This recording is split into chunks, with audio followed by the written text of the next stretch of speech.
I'm sorry, sir, said Peter. I'm quite certain that you are. I'm quite certain that you are, said Vilna. You are also dismissed. He picked up his battle plans.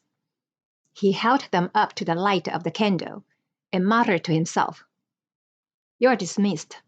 You are also dismissed. He picked up his battle plans.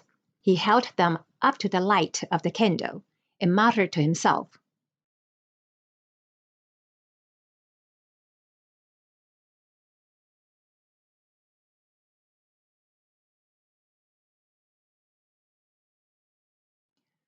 So, and it must be so, and then so. Later that night, when the candle was quenched and the room was in darkness, and the old soldier was snoring in his bed. Later that night, when the candle was quenched and the room was in darkness, and the old soldier was snoring in his bed. Peter lay on his pallet on the floor and looked up at the ceiling and thought, He lies, she lies, he lies, she lies. Someone lies, but I do not know who. If she lies with her ridiculous talk of elephants, then I am, as Villa said, a fool.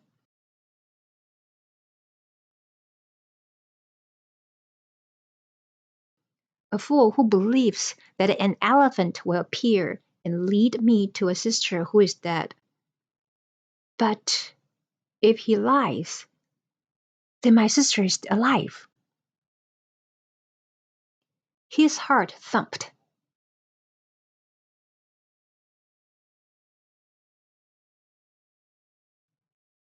If he lies, then Adelaide lives.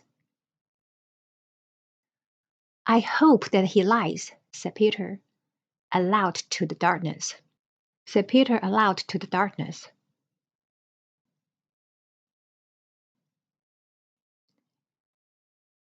And his heart, startled at such treachery, astonished at the voice aloud of such an unsoldierly sentiment, thumped again, much harder this time.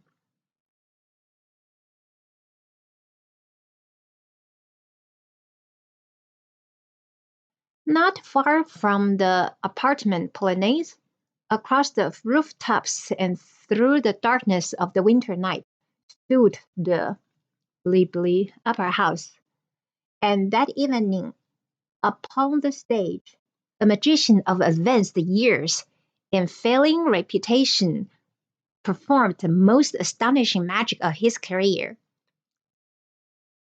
Not far from the apartment Polonaise, across the rooftops and through the darkness of the winter night, stood the Bleeblee Upper House, and that evening upon its stage, a magician of advanced years and failing reputation performed the most astonishing magic of his career.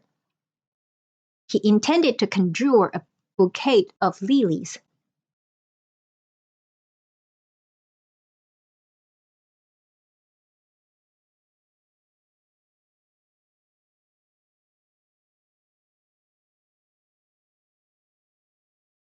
But instead, the magician brought forth an elephant.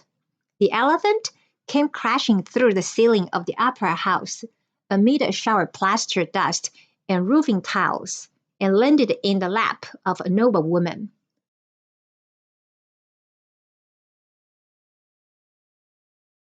A certain Madame Ventilava, to whom the magician has intended to present the bouquet.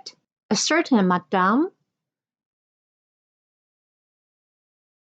The elephant came crashing through the ceiling of the opera house amid a shower of plaster dust and roofing tiles, and landed in the lap of a noble woman. A certain Madame Bettine, to whom the magician had intended to present the bouquet. Madame Lavant legs were crushed. Madame Lavam's legs were crushed. She was therefore confined to a wheelchair and given to exclaiming often, as in a voice of wonder, in the midst of some conversation that had nothing at all to do with elephants or roofs. Madame Lavam's legs were crushed. She was therefore confined to a wheelchair and given to explain often,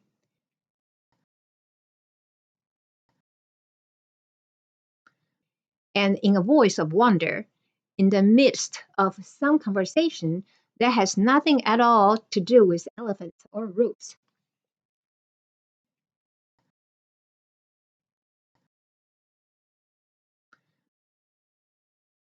But perhaps you do not understand.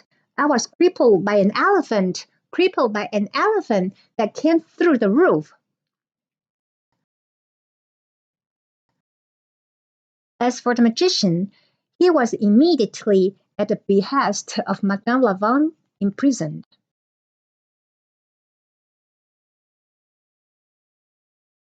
The elephant was imprisoned too. She was locked in a horse stable. A chain was wrapped around his left. The elephant was imprisoned too. She was locked in a horse stable. A chain was wrapped around her left ankle. The chain was attached to an iron rod planted firmly in the earth. At first, the elephant felt one thing, and only one thing only. At first, the elephant felt one thing, and one thing only. Dizzy. If she turned her head too quickly to the right or left, she was aware of the world spinning in a truly alarming manner. So she did not turn her head. She closed her eyes and kept them closed. There was, all about her, a great hubbub and roar. The elephant ignored it.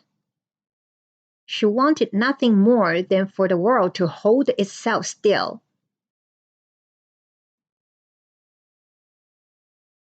After a few hours, the dizziness passed. The elephant opened her eyes and looked around her and realized that she did not know where she was.